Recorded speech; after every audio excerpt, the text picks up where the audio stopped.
इसलिए आपसे मैं कहता हूं कि इच्छाओं का सर्वत्र, इच्छाओं का सर्वथा परित्याग कर दीजिए। भगवान ने प्रकट जब हुए खंबे से नरसिंह भगवान, तो प्रहलाद जी से पूछा कि पुत्र कुछ मांग। तो प्रहलाद जी ने क्या कहा, प्रभु मेरे मन में कोई कामना नहीं है, ऐसा वरदान दो कि मैं आपसे कभी कुछ ना मांगू। मतलब प्रहलाद जी कैसे भक्त हैं, सकाम कि निष्काम? बोलो। प्रहलाद जी भक्ति के बदले कुछ चाहते हैं? उत्तर दो मेरी मां। क्यों भैया, क्या प्रहलाद जी कुछ चाहते हैं? इसलिए भक्त कैसा होना चाहिए, भक्त ऐसा हो कुछ ना चाहे। अब आप कहो कि महाराज जी हम ना चाहेंगे और कभी हमारे मन में कोई कामना आ गई तो कोई बात नहीं, आने दो कामना। कामना आ गई तो भी बुरा नहीं है, लेकिन थोड़ा सा ना फिर आपका स्तर गिर जाएगा। भाई भक्त तो प्रहलाद भी हैं और भक्त तो ध्रुव जी भी हैं। अच्छा ये बताओ, ध्रुव जी और प्रहलाद जी दोनों भक्त हैं कि नहीं? और दोनों को बचपन में भगवान मिले, यह बात सही है कि गलत है? बोलो मेरी मां। दादाजी, ओ मोबाइल वाले भैया, ये बताओ ध्रुव और प्रहलाद दोनों को बचपन में भगवान मिले कि नहीं? बोलो हाँ कि ना। मैया, ओ पंचायती मैया सुन लो मेरी मां,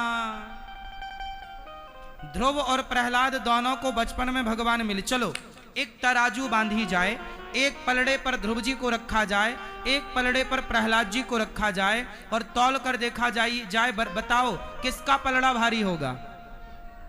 बोलो, ध्रुव या प्रहलाद जी? जोर से। किसका? ध्रुव जी का। हाँ, किसका पलड़ा भारी है?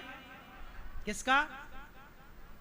दोनों भक्त हैं, दोनों ही प्रणम्य हैं, दोनों ही हमारे जैसे पापी के लिए तो दोनों ही श्रेष्ठ हैं। क्यों? हमारे लिए तो ध्रुव और प्रहलाद दोनों ही पूज्य हैं और श्रेष्ठ हैं, पर सिद्धांत की दृष्टि से जब तराजू में रखा जाएगा और तौला जाएगा तो प्रहलाद जी का पलड़ा भारी होगा, ध्रुव जी का नहीं। क्यों? क्योंकि ध्रुव जी के अंदर कामना थी राजा बनने की, राजा की गोद में बैठने की। पिता की गोद में ना बैठना चाहते थे तो सौतेली मां ने धक्के मार के निकाल दिया। तो ध्रुव जी के अंदर कामना थी, पर प्रहलाद को तो भगवान बोले कि बैठ जा। नहीं, ऐसी कृपा करो प्रभु, कभी सपने में प्रहलाद जी की यह कामना नहीं जागी कि मैं राजा बनूं, मुझे सत्ता प्राप्त होना। ध्रुव जी के मन में एक सूक्ष्म कामना थी, पर प्रहलाद जी के अंदर तो एक सूक्ष्म भी कामना नहीं थी। इसलिए प्रहलाद जी निष्काम भक्त हैं और ध्रुव जी सकाम भक्त हैं। इसलिए आप कामना लेके भक्ति करो तो भी श्रेष्ठ है, बुराई नहीं है, पर श्रेष्ठ भक्ति तो फिर आखिरी निर्णय यही होगा कि निष्काम। इसलिए कहता हूं कि मुझको और कछु ना चाहिए, कुछ ना चाहिए। क्योंकि कोई कामना आ गई, अरे भरत जी को कामना आ गई ना, जड़ भरत जी को एक मृग में मन लग जाने के कारण उनकी दुर्गति हो गई, मृग बनना पड़ा। भरत जैसे ज्ञानी का मन मृग में लग जाने से क्या बनना पड़ा? मृग। जब भरत जैसे ज्ञानियों की दुर्गति दुर्दशा हो सकती है तो हमारी और आपकी दुर्गति दुर्दशा नहीं हो सकती। इसलिए कहता हूं कि सपने में भी भगवान के सिवा कुछ ना चाहो, केवल भगवान को चाहो। बाकी व्यवहार में पैसा रुपया तो होना ही चाहिए। भगवान करें आपके पास खूब पैसा हो, पैसा होना गलत नहीं है, पैसा कमाना गलत नहीं है, पर पैसा से मोह कर लेना गलत है, अटैचमेंट बढ़ा लेना गलत है। क्यों मैया? पैसा कमाओ, पैसे के बिना कैसे व्यवस्थाएं बनाओगे आप? घर कैसे बनाओगे? कपड़े कैसे खरीदोगे? रोटी कैसे खाओगे? भाई पैसे हैं तब ना नमक आएगा, नमक कोई फ्री में थोड़ी देगा। भाई पैसे से नमक आएगा, पैसे से हल्दी आएगी, पैसे से जीरा आएगा। पैसा तो चाहिए। पढ़ाओगे बच्चों को पैसा लगेगा, कॉपी किताब खरीदोगे पैसा लगेगा, साड़ी खरीदोगे पैसा लगेगा, पैंट शर्ट खरीदोगे पैसा लगेगा। पैसा एक व्यवस्था है। भगवान करे आपके पास खूब पैसा हो, पैसा कमाने का मना नहीं है। हमारे ऋषि मुनियों ने, शास्त्रों ने कभी ये नहीं कहा कि आप पैसे ना कमाओ। हमारे शास्त्रों ने ये कहा है कि पैसे से प्यार ना करो, पैसे कमाओ, कमा के व्यवस्थाएं पूरी करो, और लगाओ पैसे से नहीं, भगवान से रखो। ये मानो कि भगवान मेरे हैं, ये पैसा मेरा साथ नहीं देगा। क्यों? पैसा मेरा साथ। अच्छा ये बताओ, हमारे यहां एक परंपरा है, पता नहीं ब्रजमंडल में है कि नहीं, मैं बोलूंगा फिर आप बताना है कि नहीं। ये दास अनिरुद्ध मेरी बहुत कम बुद्धि है, इसलिए मैं बहुत कुछ परंपराओं को नहीं जानता, आप लोगों से पूछ लेता हूं। अच्छा ये बताओ, हमारे यहाँ एक परंपरा है, जब कोई मर जाता है तो मुर्दे के ऊपर ना पैसे बरसाते हैं। मखाने, बतासा, कोई मखाना, कोई बतासा, कोई लाई, कोई मुरमुरा, जिसकी जो सामर्थ्य होती है ना, सब जगह अलग अलग परंपराएं हैं। क्यों जी, है कि नहीं? मुर्दे के ऊपर क्या क्या बरसाते हैं? बतासा बरसाते हैं, मखाने। मखाने हमारे यहां क्या करते हैं, मखाने के साथ ना, मखाने तो बरसाते ही हैं, मखाने के साथ ना पैसे भी बरसाते हैं, पैसे डालते हैं मुर्दे के ऊपर। सही है कि गलत? आपके यहां है ये परंपरा? पैसे नहीं, चलो आपके यहां नहीं है, हमारे यहां ये परंपरा है कि मुर्दे के ऊपर ना पैसे, सिक्का, 2 रुपए का, 5 रुपए का, 1 रुपया का सिक्का बरसाने की परंपरा है। पैसे, नोट नहीं, सिक्का मखाने में मिला लिया, बतासा में और लाई में जो भी है, और मिला के बरसाते रहे रास्ते भर, शमशान तक। अब सवाल ये खड़ा हुआ, हमारे यहाँ की परंपरा है, तो मैंने जो इसमें समझा वो मैंने पाया। देखो, मखाने क्यों बरसाते हैं, इसकी भी एक कथा है। बतासा, मखाना, मुरमुरा, लाई, ये सब एक ही जाति के हैं, है ना, एक ही प्रजाति है। क्यों बरसाते हैं? पहले मखाने की बात कर लो। मखाना फूला होता है, भीतर से क्या है, फूला। बतासा भी फूला होता है, मुरमुरा भी फूला होता है, और लाई भी फूली होती है। क्यों भैया? लाई मुरमुरा तो जानते होंगे, सब भीतर से क्या है, फूला। तो मुर्दे के ऊपर बरसाकर समाज को यह मैसेज दिया जाता है कि देखो, जब तक ये जिंदा था तो बड़े घमंड में फूला फूला घूमता था, अब देखो जैसे जैसे जैसे बतासा पिचक गया, मुरमुरा पिचक गया, मखाना पिचक गया, ऐसे इसकी अकड़ पिचक गई कि नहीं? ज्यादा घमंड में ना रहा करो, एक दिन सबकी अकड़ पिचक जाएगी। इसलिए मखाना बरसा के ये मैसेज है कि घमंड नहीं करना चाहिए, वरना मखाना जैसे पिचक जाता है, मुर्दे के ऊपर बरसा मखाना जमीन पे गिरता, कोई का पांव रखा तो पिचक गया, ऐसे ही। और पिचक के क्या हो जाता है, बिल्कुल धूल, मतलब कई टुकड़े हो जाता है, बारीक हो जाता ना, भूसा हो जाता है, भूस की तरह, हाँ या ना? उसी तरह घमंड में ना रहना साहब, मखाने का जैसा मखाने की अकड़ समाप्त हो गई, ऐसे हमारी और आपकी अकड़ भी समाप्त होगी। इसलिए घमंड में ना रहो, इसलिए मखाना बरसा के समाज को मैसेज दिया जाता है कि भाई घमंड ना करो। पैसे क्यों बरसाते हैं हमारे यहाँ? पैसे इसलिए क्योंकि सारी जिंदगी आदमी पैसे के पीछे भागता है, हाय पैसा, हाय पैसा, और पैसे के कारण बाप से रिश्ता बिगाड़ लेता है, भाई से रिश्ता बिगाड़ लेता है, दोस्तों से रिश्ता बिगाड़ लेता है, पैसे के लिए लड़ता है, झगड़ता है, मर्डर तक कर देता है, मार डालता है, खून की नदियां बहा देता है। तो पैसे बरसाए जाते हैं मुर्दों के ऊपर, दुनिया को बताने के लिए, ऐ दुनिया वालों देख लो, जिस पैसे के लिए तुम मरते रहे, पैसे के लिए लड़ते रहे, पैसे के लिए खून बहाते रहे, आज ये पैसा मुर्दे की छाती पे पड़ा है, तेरी हिम्मत है तो 1 रुपये उठा करके दिखा। पैसे के पीछे मरता रहा, जब आदमी मरता है तो पैसे बरसते हैं, लेकिन आप 1 रुपये उठा नहीं सकते। इसका मतलब यह है कि अंतिम साथी पैसा नहीं है, अंतिम साथी पैसा। समाज को ये बताना चाह रहे हैं हमारे पूर्वज पैसे इत्यादि बरसा के कि हमारा अंतिम साथी पैसा नहीं है। जब आप पड़े हैं तो पड़े हैं ना, पैसे बरस रहे हैं, कोई मतलब नहीं, मुर्दे को क्या मतलब है। इसलिए जब तक जिंदा हो ना तो इस बात को समझो, पहला तो घमंड में ना रहो, क्योंकि घमंड किसी का नहीं टिका, तुम्हारा क्या टिकेगा? रावण का घमंड नहीं रहा, हमारा आपका क्या रहेगा? दूसरा, पैसे के पीछे रिश्ते ना बिगाड़ो। अच्छा बताओ, पैसा बड़ा होता है कि रिश्ते बड़े होते हैं? बोलो, कौन बड़ा? रिश्ता बड़ा है। इसलिए बाप को पैसे से ऊपर रखो, पिता को पैसे से पैसा बाप से ऊपर ना चला जाए, पैसा बाप से ऊपर ना जाए। मां को पैसे से ऊपर रखो, पत्नी को पैसे से ऊपर रखो, पति को पैसे से ऊपर रखो, बच्चों को पैसे से ऊपर रखो।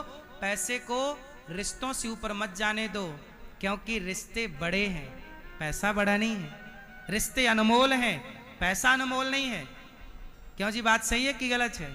इसलिए पैसों के कारण कभी रिश्तों में खटास नहीं होनी चाहिए, रिश्तों में दरार नहीं होनी चाहिए। किसके कारण नहीं होनी चाहिए? आजकल पैसों के कारण रिश्तों में दरार आ जाती है कि नहीं? ये बात सही है कि गलत है? लेकिन हमारे ऋषि मुनि क्या समझा रहे हैं कि पैसे को इतना महत्व ना दो कि वो रिश्तों में फूट डाल दे। पैसा ठीक है, व्यवस्था है, इसलिए पैसे कमाओ, पर किसके लिए कमाओ? सेवा के लिए। ये दास अनिरुद्ध, देखो गौरी गोपाल आश्रम आप लोग आना, गौरी गोपाल आश्रम में वृद्ध माओं की सेवा होती है। आजकल बेटे अपनी माओ को घर से निकाल देते हैं, क्योंकि पैसे से उन्होंने ऊपर, मतलब माँ बाप से ऊपर पैसे को ले गए। जो बेटा माँ बाप से ऊपर पैसा को ले जाता है ना, वो बेटा अपने माँ बाप को छोड़ देता है। और बहुत सारे बेटों ने माँ बाप को छोड़ दिया, तो वो माँ कहाँ आई? गौरी गोपाल आश्रम वृंदावन में गौरी गोपाल है। 304 वृद्ध माताएं रहती हैं गौरी गोपाल में, 304। कौन माएँ हैं ये? वही माएँ जिनको बेटों ने घर से निकाल दिया, बेटियों ने निकाल दिया। क्यों? क्योंकि उन बेटों ने पैसे को महत्व ज्यादा दिया, रिश्तों को महत्व नहीं दिया। आप लोगों से मेरी प्रार्थना है कि किसी भी परिस्थिति में रिश्तों से ऊपर पैसा कभी ना जाए। रिश्ते सबसे ऊपर है, पैसा सबसे ऊपर। क्यों जी, बात से कितने लोग मेरी बात से सहमत हैं कि रिश्ते बड़े हैं, पैसा बड़ा नहीं है? बात सही है। इसलिए पैसे कमाओ, पर पैसे को सिर पे ना चढ़ाओ। माँ बाप सबसे बड़े हैं, संस्कार सबसे बड़े हैं, ठीक है? तो पैसा खूब कमाना चाहिए, पर सेवा के लिए। जैसे गौरी गोपाल में वृद्ध माओं की सेवा उनके बेटे नहीं करते, पर यह दास अनिरुद्ध उनका बेटा बनकर उनकी सेवा करता है। और 304 माओं के लिए भोजन, दवाई, उनके लिए पूरी व्यवस्थाएं जुटाता है। ये सब हनुमान जी की कृपा है, झाड़ी वाले हनुमान जी की कृपा है। और साथ ही गौरी गोपाल रसोई चलती है, जहां हजारों लोग, 25 से 30 हजार लोग पर डे भोजन करते। आप ब्रजवासियों का सम्मान कैसे बढ़ता है जानते हो? जब कोई ब्रजमंडल में आए, वृंदावन में आए, तो भारत के कोने कोने से लोग वृंदावन आते हैं।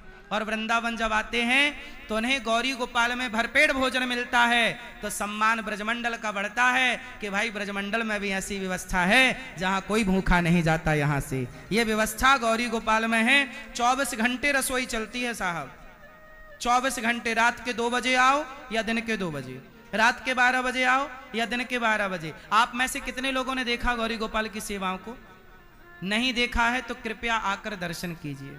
सब आइए, अपनी आंखों से देखिए, बहुत पास में है, बहुत दूर नहीं है।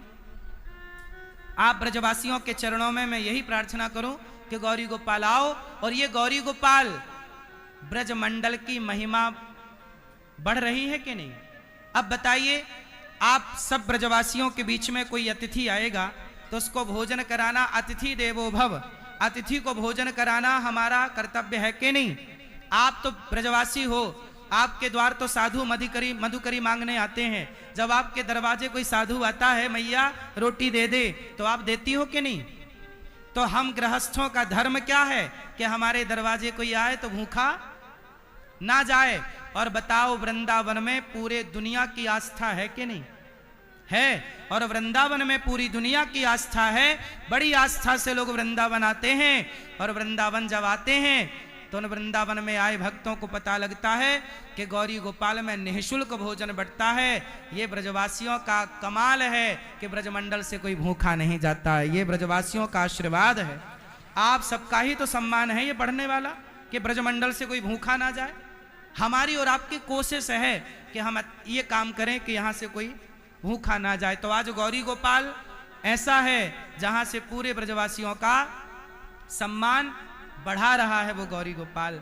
और गौरी गोपाल में जो सेवाएं होती हैं उन सेवाओं से सब लोग यही तो कहते हैं कि ब्रजमंडल में ऐसी सेवा, तो गौरव किसका हुआ, सम्मान किसका बढ़ा, फिर ब्रजवासियों का ही ना सम्मान बढ़ा। तो ये दास अनिरुद्ध तो आप सब ब्रजवासियों की सेवा में लगा है कि आप सबका सम्मान और बढ़े। वैसे आपका सम्मान तो ऑलरेडी है क्योंकि आप ब्रजवासी हैं, यही आपका सबसे बड़ा सम्मान है। फिर भी हम और आप कोशिश करें, जब भगवान ने गिरिराज जी उठाए तो उंगली ना उठाई गिरिराज जी को, लेकिन ब्रजवासियों ने क्या किया, कंधे लगाए कि नहीं, लाठी लगाई कि नहीं, डंडा लगाए कि नहीं। क्या उस डंडों का कोई बल था, बोलो, क्या उस डंडे का कोई बल था, क्या उस कंधे का कोई बल था। बल तो कन्हैया की उंगलिया का था ना, भगवान की उंगली का बल था। लेकिन ब्रजवासियों ने क्या लगाए, कंधे, क्या लगाए, डंडे। हाँ, भगवान को अच्छा लगा कि हमारे लालन को हम सबकी, हमारी बड़ी चिंता है। मैया रोए पड़ी, अरे लाला तू अकेलो या पहाड़ को उठाए, अरे भैया ने तू भी तो अपनो हाथ लगा, हे लाला तू भी तो अपनो डंडा लगाए। सब लालन से जब कहे मैया ने, सबन ने अपनो डंडे कंधे लगाए लगाए के जब गिरिराज जी को थामा तो ब्रजवासी बोले लाला ने कछु खाए ले, लाला 4 दिन है गए तेने कछु खायो ना है। तो कन्हैया बोले अच्छा मैं खाऊंगो तो तुम यह पहाड़ को संभाले रखोगे।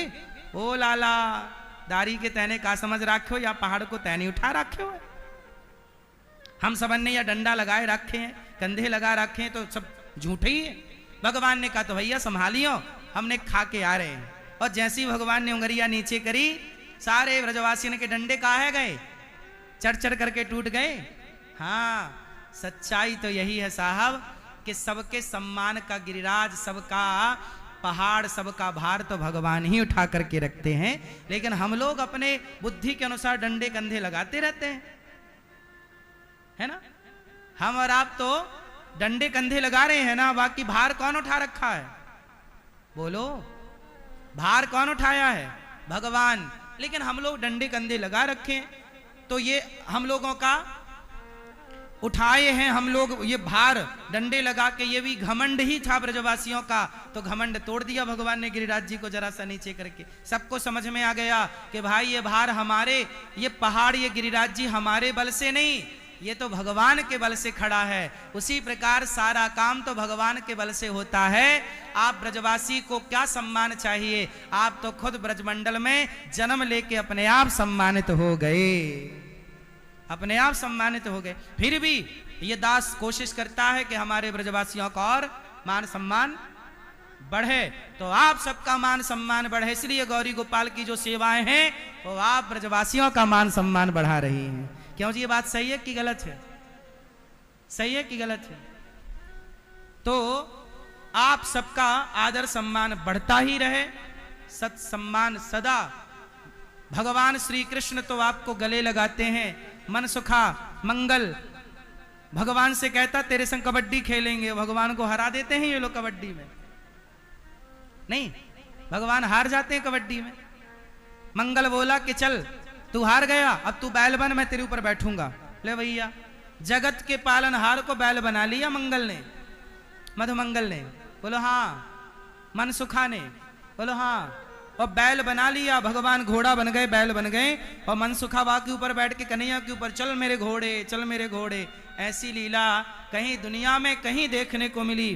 तो ब्रजमंडल में जिन ब्रजवासियों के लिए भगवान घोड़ा बन के, बैल बन के लीला कर रहे हैं, ये धाम सामान्य धाम नहीं, ये धरती सामान्य धरा नहीं। मेरा बड़ा सौभाग्य है कि आज आप सबका दर्शन करता हुआ आप सबसे कुछ कहने का मुझे मौका मिल रहा है। आप सब तो बड़े भागी हैं। प्रिय भक्तों, सुखदेव भगवान ने कहा कि स्वर्ग का अमृत पी लो परीक्षित ना, स्वर्ग के अमृत को ठुकरा दिया, हम कथा अमृत पिएंगे।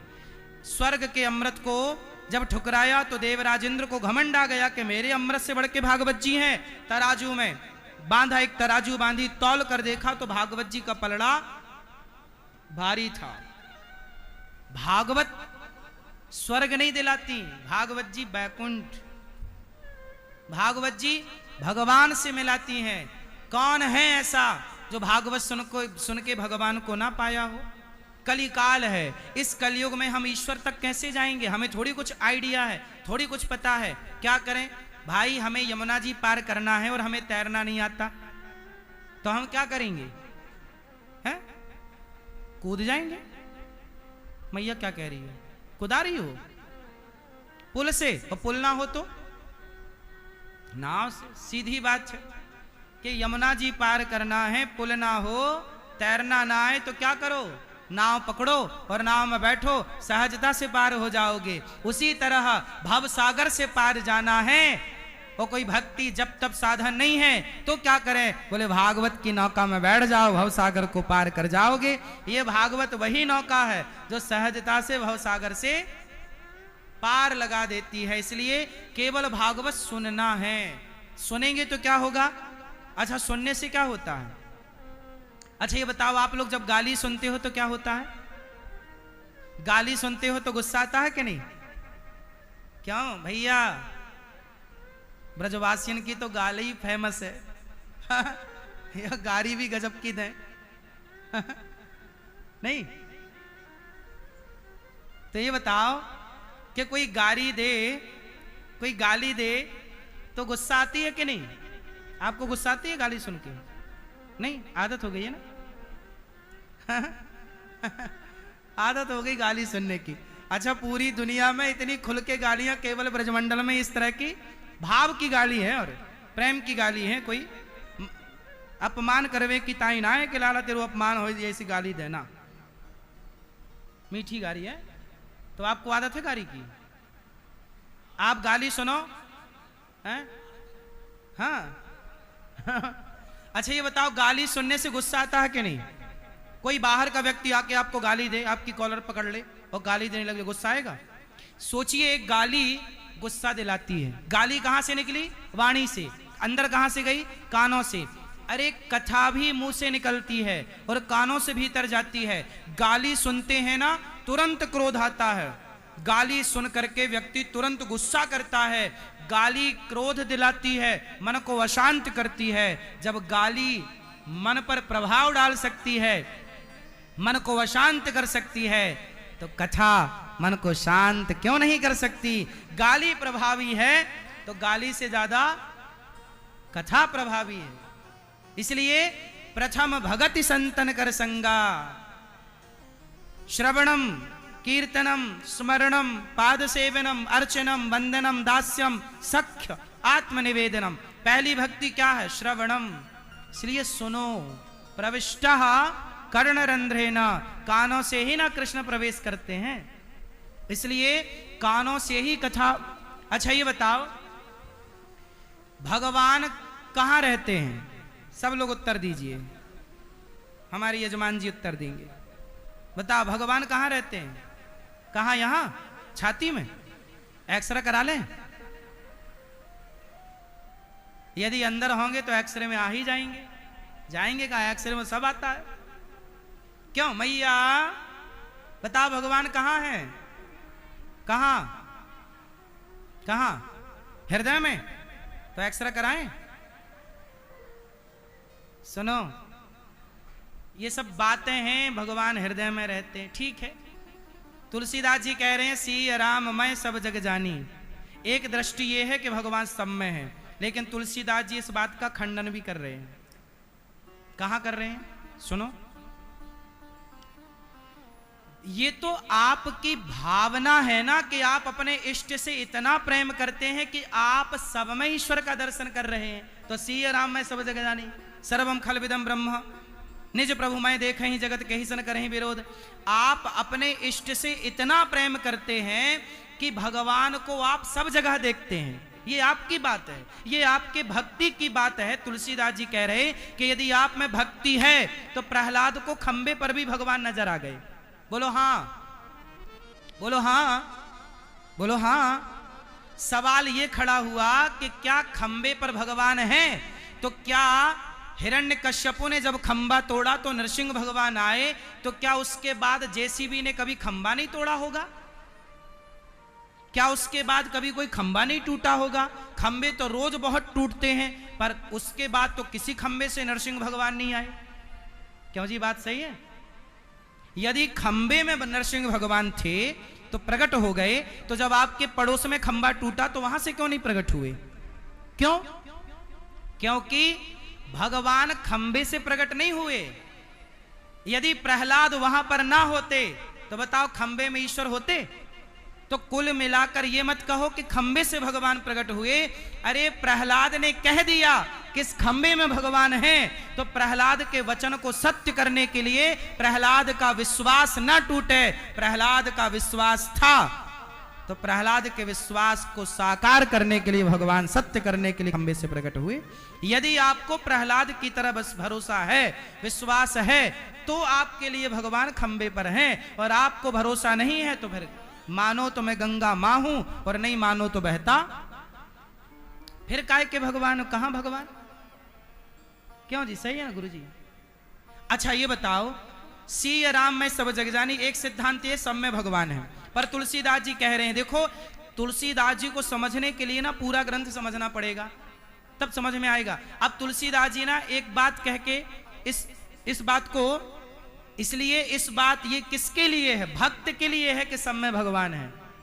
अब दूसरी बात कह रहे हैं, सुनो, दूसरी बात आपके मतलब की है। दूसरी बात तुलसीदास जी कह रहे, सत्य बराबर तप नहीं,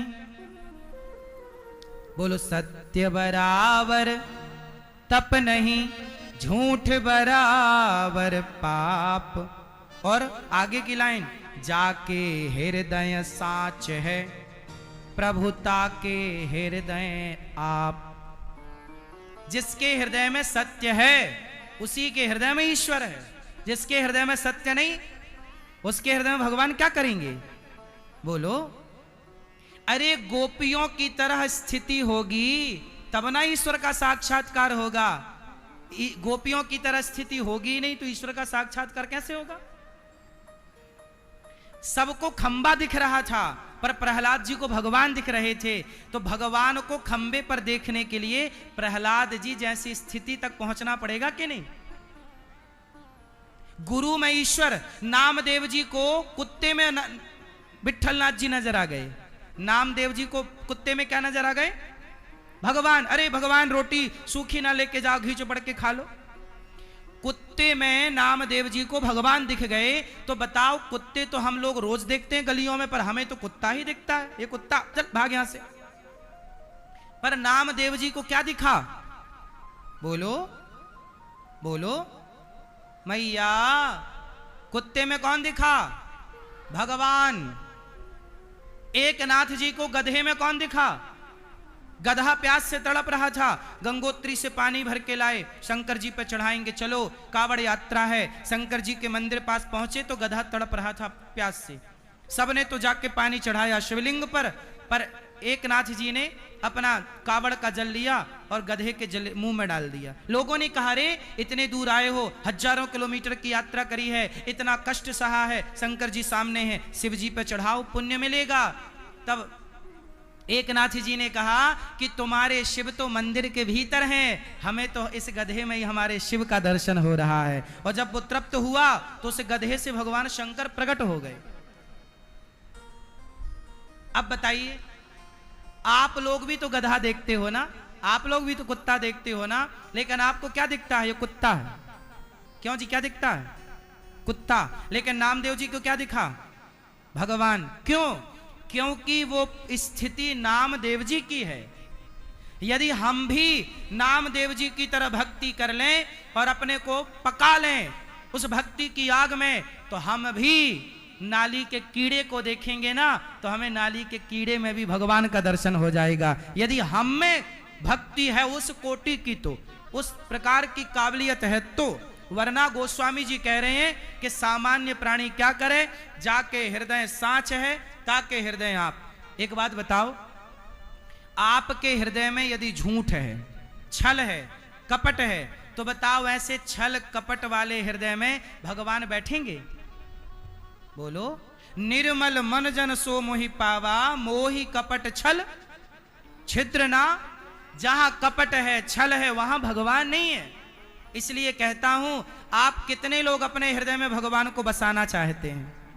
आप लोगों ने अभी कहा ना कि हमारे हृदय में भगवान है, ठीक कहा आपने, लेकिन जो दास कहता है उसे एक बार समझिएगा। और दास ये कहना चाहता है कि जब तक हृदय में छल कपट होगा तब तक भगवान का वास नहीं हो सकता, और छल कपट जब चला जाएगा, हृदय में सत्य जाके हृदय साच है, प्रभु ताके हृदय आप, जब सत्य स्थापित होगा तब भगवान की स्थापना होगी। और याद रखिएगा, आपके हृदय में सत्य कब स्थापित होगा? जब भागवत सुनोगे तो सत्य स्थापित होगा, भागवत सुनोगे तो सत्य स्थापित होगा, और सत्य स्थापित होगा तो भगवान आपके हृदय में प्रतिष्ठित हो जाएंगे। कुल मिला के भागवत जी क्या करती हैं? हृदय में भगवान की प्रतिष्ठा करती हैं। हृदय में भगवान की, बोलो, राम मंदिर बना तो राम जी की प्रतिमा आई, विग्रह आया। जब विग्रह आया तब तो कोई उन्हें भगवान नहीं कहता था, पर क्या हुआ? वो स्थान पर गर्भगृह में बैठे और प्राण प्रतिष्ठा हुई। क्या हुई भैया? प्राण प्रतिष्ठा। और प्राण प्रतिष्ठा होते ही करोड़ों करोड़ों सनातनियों की आस्था राम से जुड़ गई कि मेरे राम। क्या प्रतिष्ठा के पहले वो इस तरह से पूज्य हैं? पूज्य थे? बोलो नहीं। जैसे प्रतिष्ठा हुई और वह भगवान के रूप में सर्वत्र पूजे गए, उसी तरह जब आपके हृदय में सत्य की, जब आपके हृदय में भगवान की प्रतिष्ठा होगी, तब आप सर्वत्र पूजे जाएंगे, तब आपका यश सम्मान बढ़ेगा। जैसे नामदेव जी का, सदन का, और सक्कोबाई का और जनाबाई का यश बढ़ा भक्ति के बल पर। मीराबाई का यश बढ़ा किसके बल पर? भक्ति के बल पर। इसलिए आप लोगों से मेरी केवल इतनी प्रार्थना है कि हृदय में, आप कहते हो मेरे हृदय में भगवान है, अच्छा है, पर एक बार टटोल कर देखिए कि आपके हृदय में कहीं छल तो नहीं है, कपट तो नहीं है, ईर्ष्या तो नहीं है, निंदा तो नहीं है, चुगली तो नहीं है। यदि है तो अभी ईश्वर के होने में कसर है। कसर है मतलब देर है, कसर है, समझते हैं मैया? थोड़ा सी अभी सिद्ध होने में देर है, देर है। कब होगा? भागवत सुनो। जब भागवत अखंड सुनते रहेंगे तो आपके हृदय में भगवान की प्रतिष्ठा हो जाएगी। इसलिए भागवत सुनवाई राजा परीक्षित जी को सुखदेव जी ने, और जब राजा परीक्षित जी को भागवत सुनवाई, हृदय में भगवान प्रतिष्ठित हुए, तो क्या हुआ? 7 दिन में जब तक्षक ने डसा तो उनकी दुर्गति नहीं हुई। तक्षक के पहले उनका कल्याण हो चुका था। डसने के पहले तक्षक ने तो शरीर को डसा था, बचा क्या था परीक्षित जी का? परीक्षित जी तो पहले ही आत्म तत्व को प्राप्त कर चुके थे। इसलिए भागवत सुनना चाहिए। ऐसे सुखदेव भगवान ने जिन्होंने भागवत सुनाई, नारद जी ने कहा महाराज कोई पापी व्यक्ति भागवत सुन ले तो क्या उद्धार होगा? अच्छा बताओ, कोई पुण्यात्मा भागवत सुने तो आश्चर्य नहीं, कोई पापी भागवत सुने तो आश्चर्य नहीं, पर जिसने जीवन भर पाप किया हो, कैसा पापी व्यक्ति भागवत सुनेगा? तर जाएगा। तब सुखदेव जी ने कहा, ये मानवः पाप कृतस्तु सर्वदा सदा दुराचार रता विमार्गिगाः क्रोधाग्निदग्धः कुटिलाश्च कामिनः सप्ताह यज्ञेन कलौ पुनन्ति ते। कितना भी बड़ा पापी हो, भागवत सुनेगा तो तर जाएगा। कोई तरा? हाँ, तुंगभद्रा नदी के तट पर एक गांव था, गांव का नाम था उत्तमपुर। ये उत्तमपुर दक्षिण भारत में, तुंगभद्रा नदी वहीं है, दक्षिण की नदी तुंगभद्रा। गांव है उत्तमपुर। पंडित जी थे आत्मदेव। सुनो, एक पंडित जी थे आत्मदेव उनका नाम, उनकी पत्नी का नाम है श्रीमती धुंधली देवी। आत्मदेव जी की पत्नी का नाम क्या? मैया, ओ मेरी मां। आत्मदेव जी की पत्नी का नाम क्या? क्या? धुंधली। धुंधली और आत्मदेव जी। आत्मदेव जी के पास सब कुछ था, पैसा था, पद था, प्रतिष्ठा थी, एक चीज की कमी थी। क्या नहीं था आत्मदेव जी के यहां? पुत्र नहीं था, संतान। आत्मदेव जी बड़े परेशान, बड़ा यज्ञ किया, जप किया, तप किया, बड़ा साधन किया कि एक बेटा हो जाए, बेटा हो जाए, बेटा, पर बेटा नहीं हुआ। भाग्य में, अच्छा ये बताओ, कुछ लोगों को बेटा होता है, कुछ लोगों को बेटा नहीं होता। कुछ लोगों को बेटी होती है, कुछ लोगों की बेटी नहीं होती। अच्छा आप लोग बताओ कि किसी को बेटा होता है, किसी के नहीं होता, क्यों? क्यों ऐसा होता? तो सबको ही होना चाहिए, क्यों नहीं होता? आप जानते हो किसी को बेटा नहीं होता तो ना होने का कारण क्या है? क्यों नहीं होता बताओ जरा आप लोग। मैया, ओ पंचायती मैया, देखो खड़े होके पंचायत कर रही है मेरी माँ। मैया बैठो मेरी माँ, थोड़ा और सुन लो मेरी माँ, घर कहीं ना भागेगा, बैठो मस्त सुनो। अच्छा ये बताओ किसी को बेटा नहीं होता तो क्यों नहीं होता? आप बताओ क्यों नहीं होता?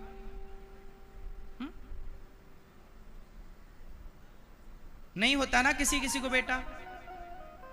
डॉक्टर कह देता है इसे बेटा नहीं होगा, कोई जन्मजात दिक्कत है। बहुत लोग हैं समाज में, संसार में लाखों लोग हैं, स्त्रियां भी और पुरुष भी। डॉक्टर ने साफ कह रखा है कि तुम बाप नहीं बन सकते, तुम मां नहीं बन सकती। सोचो कितना कष्टदायी है ये शब्द जब कोई कहे कि आप बाप नहीं बन सकते। कितना कष्टदायी है ये शब्द जब कोई कहे कि आप ये स्त्री मां नहीं बन सकती। राम राम, भगवान करे ये शब्द किसी को सुनना ना पड़े। फिर भी मैं इस बात को इसलिए कहता हूं क्योंकि आपको इस बात का ज्ञान होना चाहिए। आपको सब ज्ञान है, फिर भी ये दास निवेदित कर रहा है। देखो बेटा होता है तो पिता का कर्जा चुकाने के लिए होता है, ऋण चुकाने के लिए नाता है बेटा। भाई बाप का ऋण कौन चुकाएगा? बोलो। धर्म तो यही कहता है कि पिता का ऋण पुत्र चुकाएगा, तब ना पिता का श्राद्ध तर्पण और पिंडदान इत्यादि सारा कृत्य पुत्र करता है। अब सवाल खड़ा हुआ कि किसी को पुत्र दिया ही नहीं तो इसमें उस व्यक्ति की क्या गलती है? भाई ना देने का डिसीजन तो ईश्वर का है ना, और देने का डिसीजन भी ईश्वर का है, हमारा और आपका निर्णय तो है नहीं। भाई बेटा किसी को है तो तुम्हारे बल पर नहीं है, ईश्वर ने लायक बनाया, ना बनाया होता तो क्या कर लेते तुम? इसलिए ईश्वर ने आपको बेटा पाने के योग्य बनाया, आपके बेटा है तो किसी को नहीं बनाया। सवाल भगवान से, प्रभु आपने इसको बेटा क्यों नहीं दिया? सवाल ईश्वर से। तो भगवान से जब सवाल पूछा गया कि हे प्रभु आपने इसे बेटा क्यों नहीं दिया, इस स्त्री को, इस पुरुष को बेटा क्यों नहीं दिया, तब भगवान ने कहा कि भैया जिसके सिर पर कर्जा था उसका कर्जा उतारने मैंने बेटा दे दिया, पर जिसके सिर पर कोई कर्जा था ही नहीं तो मैंने उसे बेटा दिया ही नहीं कि भाई तेरे सिर पर कोई ऋण है ही नहीं, तू आराम से जा, मस्ती से कुछ दिन संसार में काट और तू मुक्त होके मेरे पास आ जाना, तू झंझट में पड़ेगा ही नहीं। भाई जो झंझट में पड़े उसका बेटा तो उसे झंझट से निकाले, जो झंझट में है ही नहीं। तो भगवान ने कहा कि भाई हम तुझे बचाए रखे हैं। बताओ मीराबाई के बेटा था? बोलो, था तो नाम बता। मीराबाई के बेटा था? क्या मीराबाई की सदगति नहीं हुई?